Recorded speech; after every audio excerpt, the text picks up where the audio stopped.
I wish that I could have knocked him out at the start. But as we saw tonight, Jake has spirit. He has some heart. He tried his best, and I take my hat off to him because, number one, a lot of fighters haven't got in the ring with me, and Jake did. And secondly, even when he got knocked down, he kept on trying to get up, and I take my hat off to him. So America, I think you have someone who could potentially, if he still has the heart for it, come back again, dust the dirt off his shoulder, and come again and maybe sell out this center sometime in 2026. Maybe against a Gervonta Davis, a Ryan Garcia, who knows? He broke his face. That four-word scream has been tearing through the internet all weekend, plastered across thumbnails and trending pages, often next to a shocked picture of Floyd Mayweather. But before you click on another blurry reaction video, you need to know what actually happened in that ring, because the reality is far more brutal than the clickbait. While everyone is arguing over who screamed what, the medical reports have just come back, and they paint a devastating picture.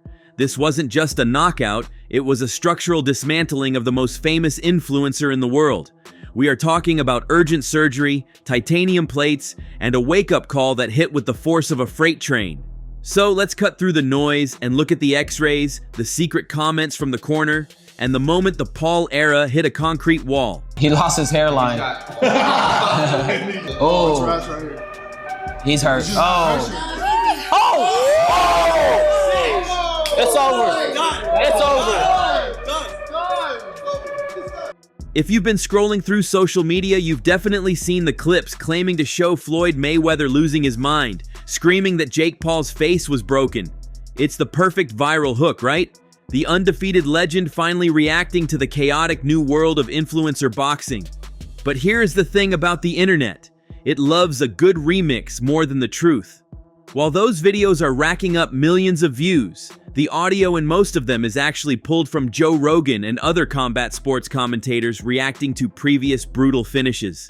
If I'm honest, the whole fight was terrible, wasn't it? It was just so bad. It was just shit, wasn't it? A proper bad fight for AJ. And let me start with AJ. AJ was following him around the ring a little bit, sort of pouring with the jab, putting the jab on the shoulder of Jake Paul, sort of putting him in the corner and not really pulling the trigger on the right hand. He didn't seem to be motivated to go in there and just smash Jake Paul into oblivion in the first 1 or 2 rounds, which I think he could have done. But he's been out of the ring 15 months, a bit slow on his feet, a bit ring rust maybe, and it was it's hard. When I used to spar novice amateurs, even when I was a world champion pro, if you're not motivated, sometimes you can have a couple of bad rounds and you're sort of looking at your opponent and a jab hits you or right hand hits you.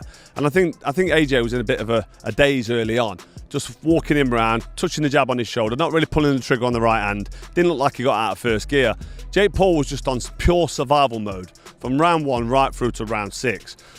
I don't know if he's got a moral victory going 6 rounds. Maybe he has. People might give him credit for going 6 rounds. But he got in there and just survived. He just went in there and ran like a chicken from round 1 right through to round 6 when he got splattered. And it's like, it's just, you can't really justify what he's done, because this is supposed to be a professional sanctioned boxing match. And I think it brings the integrity of the sport down. The truth about Floyd's stance is much colder. He didn't need to scream. Reports from before the fight indicate Mayweather viewed this entire spectacle as an embarrassment to the sport, a circus act that didn't deserve his genuine emotional investment. The shocked Floyd you see in thumbnails is just marketing. However, the irony here is that the fake viral scream turned out to be a prophecy. While Floyd remained cool, the rest of the world was about to witness an injury that would make even the most hardened fight fans wince. The scream might have been misattributed, but the damage it described was terrifyingly real.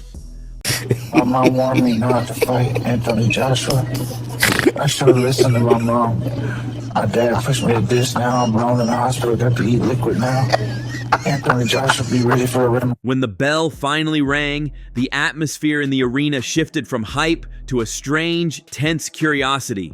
For the first few rounds, something felt off. If you looked closely at Anthony Joshua, he wasn't fighting with the urgency of a man worried about losing.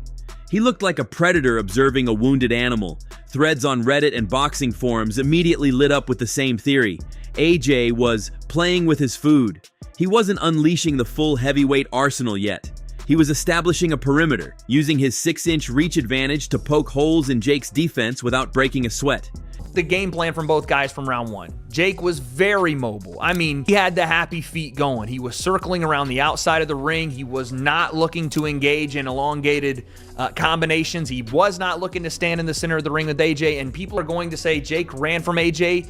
And you're right. Because guess why? He absolutely had to. Again, we talked about this in the build-up to the fight. He had to be mobile. He had to be on his bike. So yes, you're justified in saying Jake ran from him because he had to. He had to. And anybody that convinced themselves that Jake was going to walk to the center of the ring, stand in the phone booth with AJ and trade punches until someone laid flat, you were lying to yourself, or you convinced yourself of something you saw in the promo. This was always going to be the way the fight went. I wasn't surprised at all that this is the way that Jake started and pretty much fought the entire time. I was a bit surprised that AJ didn't assert himself earlier. Now, again, it is very hard to hurt someone that doesn't want to engage in a continuous fight. Round one, very much a feeling out process for AJ. Didn't really look like he did much, but Jake didn't either. There was one right hand that AJ landed in the first round that shook Jake up. That's the danger that was coming for Jake the entirety of the fight. It was almost insulting in its simplicity.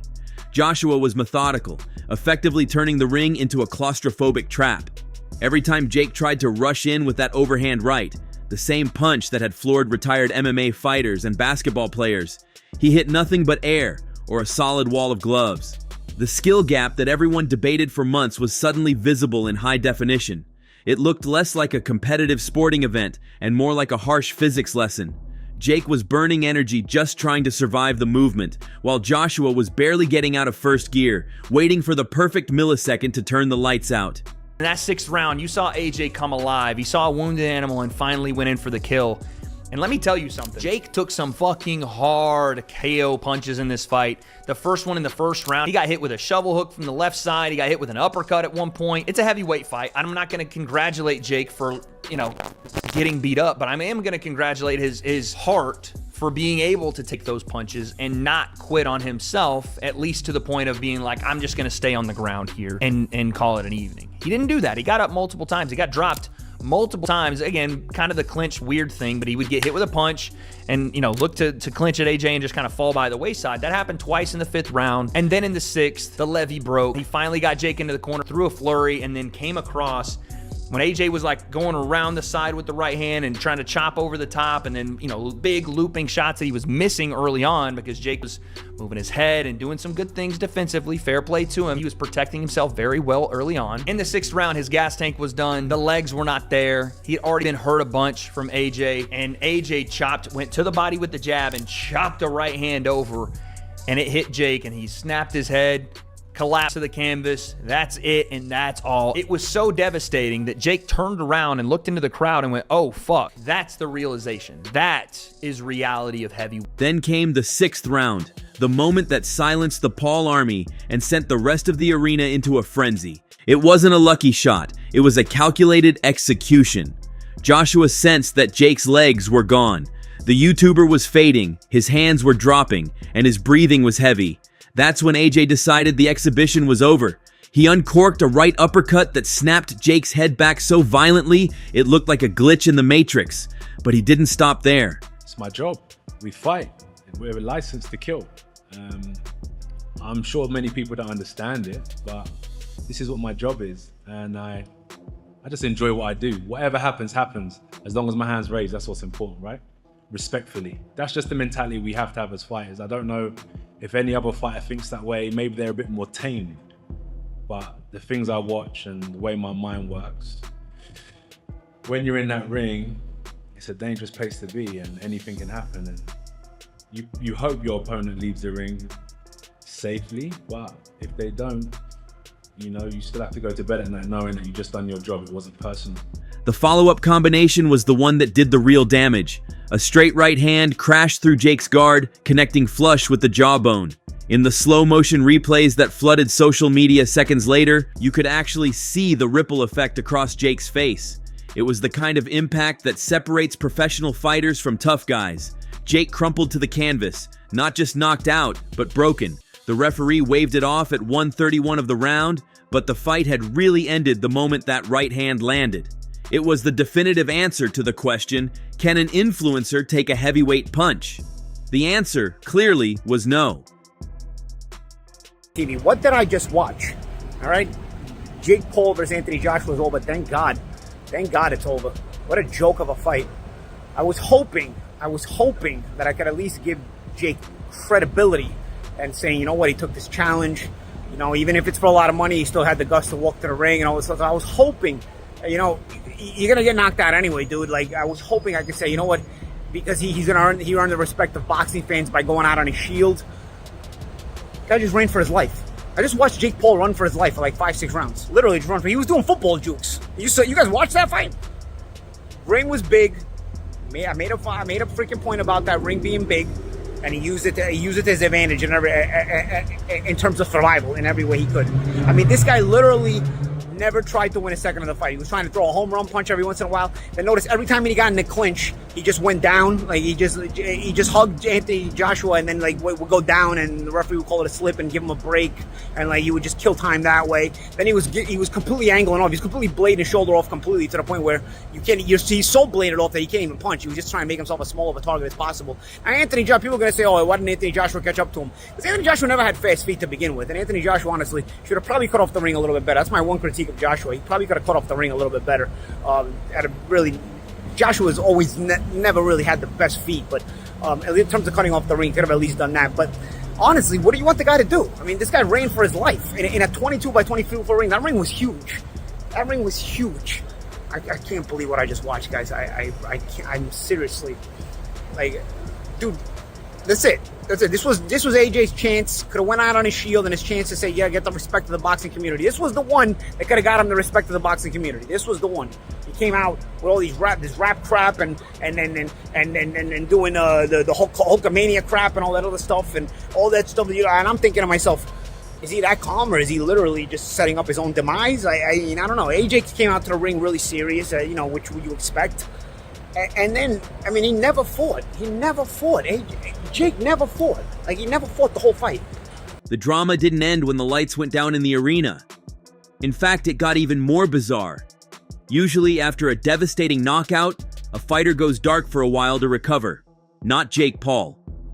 Hours after being scraped off the canvas, a video surfaced from his hospital bed. His face was visibly swollen, his speech was slightly slurred, and he was holding up an image that made doctors cringe. It was an X-ray confirming a double broken jaw. The bone was snapped in 2 distinct places, an injury that usually requires wiring the mouth shut and drinking through a straw for 6 weeks.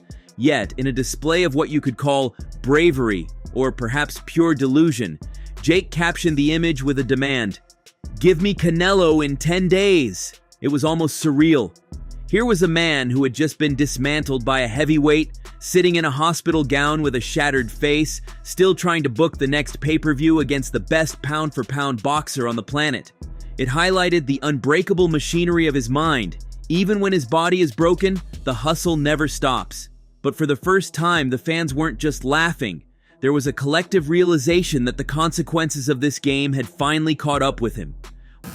I could not be happier with the fact that Jake is safe, and more so that he showed his heart. I don't know if you guys were looking on Twitter, but until about 20 minutes ago, the #1 trending thing on Twitter wasn't Jake Paul getting knocked out, wasn't Jake Paul, wasn't Anthony Joshua. It literally was the phrase, "Respect for Jake Paul." And I can tell you guys, I have so much respect for that young man. While Jake was dealing with surgeons, his rivals were having a field day online. The most notable reaction came from his arch nemesis, KSI. The British YouTuber, who has his own history with the Paul brothers, didn't post a long rant or a video mocking the knockout. Instead, he simply tweeted a photo of Joshua landing the finishing blow with the caption, "Congratulations, AJ. It was a masterclass in petty subtlety." By praising the winner, he was implicitly celebrating the destruction of his rival without getting his hands dirty. The internet, however, had no such filter. The hashtag #JakeJoshua trended globally within minutes, becoming a repository for memes, slow-motion clips, and ruthless commentary. The general sentiment shifted from curiosity to a harsh, "I told you so." Thousands of users pointed out the irony of Jake's pre-fight trash talk, where he claimed he would shock the world. The world was indeed shocked, but only by the visual of his jaw swinging loose. It was a brutal reminder that in the age of social media, a loss isn't just a loss on your record, it's a global roast that lasts forever. Amidst the sea of mockery, there was one voice trying to hold the line: Logan Paul. The older brother, who has faced Floyd Mayweather himself in an exhibition, took a different approach. He tweeted out a message of pride, calling Jake a warrior and insisting that while his jaw might be broken, his spirit wasn't. It was a touching moment of loyalty, but it also felt slightly out of touch with the reality of what people had just watched. I'm just so proud of him. My mom has it. Your brother fought his ass off, man. I mean, other heavyweights have taken that right hand and only took one. I'm just so proud of him. That was incredible. In my view, that was a victory on all fronts. Right. Like, minus the actual victory, of course, but bro, like, no one expected him to last 6 rounds with AJ. In my opinion, he won 4 of them. People will argue that. He at least won 3. No one expected him to last that long. Rolled his ankle, broke his jaw, still fucking fighting, man. Like, that's toughness. You know, most people wouldn't have the balls ever to step in a boxing ring in their life. He stepped in a boxing ring with one of the baddest men on the planet, who's 40 pounds heavier than him and 6 inches taller. That's insane. He's one of the most skilled fighters on the planet. My brother, as a fucking YouTuber, went 6 rounds with him in a fight with a broken jaw and rolled ankle. I'm so proud of him. That was just unbelievable. I saw you talking crap to AJ at one point. I was trying to get his head. I think I pissed him off. I was just saying fuck that shit. I love AJ. But bro, I saw you going them. I was talking so much. But I just pissed him off. Then he broke my brother's jaw. Fuck this guy. Broke his jaw, huh? His jaw is fine. You know? He don't care though. Jake's having a fucking blast. Yeah. We'll see him back again for sure? Yeah, for sure. The image of Jake leaving the arena was stark. He wasn't walking out with his hands raised or hyping up the crowd. He was being escorted to medical transport. The spirit Logan talked about is undeniable. You have to be crazy to get in the ring with Anthony Joshua. But the physical toll was undeniable. This wasn't a moral victory where Jake survived the distance. This was a clean, decisive finish that proved there are levels to this sport that no amount of YouTube subscribers can bridge. So tonight, did it go how you thought it would go? And is it a success for you? I know you won. We all seen that, right? Is it a success for you tonight? And I have a follow-up. No. I needed to do better. Yeah. No, it's a win, but it's not a success. I think my coach expects more from me, and I expect more from myself. But what can we do? We can't reverse the clocks. I have to move forward. I have to put that in the past now. After today, you may see a bit of social media trying to lap up all of the algorithm attention. But for me, it's in the past. I can't live off of that win. I've got a lot of improvement that I need to do. So yeah, I'm not happy. Finally, we have to talk about the man who actually won the fight. Anthony Joshua didn't jump around or scream. He didn't act like he had just won the Super Bowl. He stood there with a stoic, almost bored expression, like a man who had just finished a shift at work. In his post-fight interview, he was respectful but cold. He gave Jake credit for trying, for getting up off the canvas multiple times, but he quickly pivoted to what really mattered, the future. He called out Tyson Fury. He looked directly into the camera and told the Gypsy King to stop hiding. For Joshua, knocking out Jake Paul wasn't the pinnacle of his career. It was a tune-up, a warm-up session to shake off the rust before the real business in 2026. This fight served its purpose. It put Joshua back in the headlines, restored his aura of invincibility, and reminded everyone that when he lands that right hand, people don't just get hurt, they go to the hospital. So, where does this leave us? The Facebreaker viral trend might have started as a confused clickbait title, but it ended as a literal medical diagnosis. Jake Paul learned the hardest lesson boxing has to offer. Confidence doesn't stop kinetic energy. He walked into the fire and he got burned badly. Anthony Joshua, on the other hand, restored order to the chaotic world of heavyweight boxing, proving that elite pedigree still reigns supreme. Now, the question isn't about who screams what in a reaction video. The real question is whether Jake Paul, after feeling the true power of a heavyweight champion, will ever step into the ring with a serious striker again? Or will this double broken jaw be the signal that the influencer boxing experiment has finally gone too far? One thing is for sure, the next time someone screams he broke his face, we'll all be listening a little more closely. That's all from today's video. If you enjoyed it, remember to leave a like, subscribe, and ring that bell icon so you never miss our upcoming videos. And don't forget to share your thoughts in the comments section. Stay tuned, and we will catch you in the next video.